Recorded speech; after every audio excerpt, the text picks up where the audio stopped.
미라클, 우리 모두에게 기적을. 박위. 인간의 몸에서 느껴지는 고통은 그 사람의 생명을 살리고자 하는 구원의 신호다. 우리는 오늘도 고통을 느낄 수 있음에 감사해야 한다.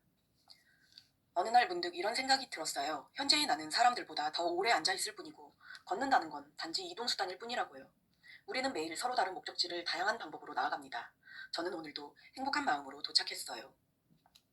나는 의학적으로 평생 회복될 수 없는 사지마비 장애인이 되었지만 반드시 두 발로 일어설 것이라는 믿음을 가지고 있었다.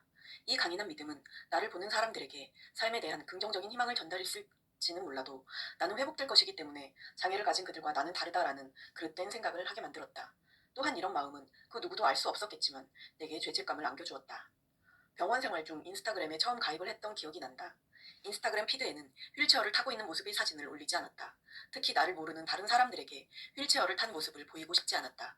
나를 예전부터 알고 있었던 사람들이 나의 사고 소식을 접하는 것에 대해서는 전혀 불편함이 없었지만 나에 대해 전혀 모르는 누군가가 휠체어에 앉아있는 나의 모습을 보고 나를 판단하게 하고 싶지는 않았다.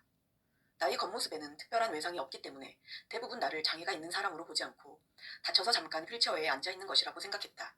그래서 장애로 인해 변화된 나의 모습을 최대한 숨기려고 애썼다. 그래야만 사람들이 나를 장애인으로 바라보지 않을 것만 같았다. 우리 사회에서 장애라는 단어는 어떤 말을 수식할 때 흔히 사용된다. 예를 들어 통신에 문제가 있으면 통신에 장애가 있다고 표현한다. 여기서 장애라는 단어에는 부정적인 의미가 자연스럽게 내포되어 있지 않는가? 그렇다면 부정적인 의미가 포함된 단어 장애에 사람 인자를 붙여 장애인이라는 하나의 단어로 만들었다고 생각해보자.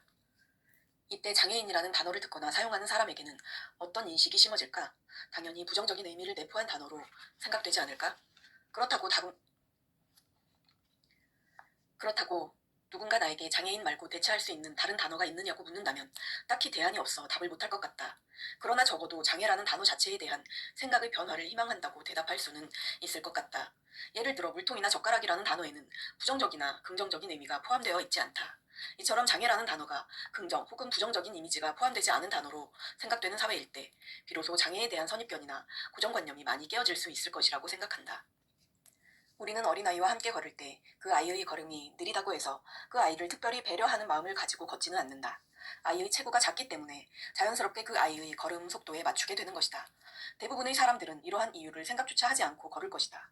이렇듯 우리 사회가 노약자와 장애인을 향한 태도를 배려와 양보의 개념으로 접근하는 것이 아니라 매너, 즉 자연스럽고 당연한 행동으로 여기게 되기를 희망한다.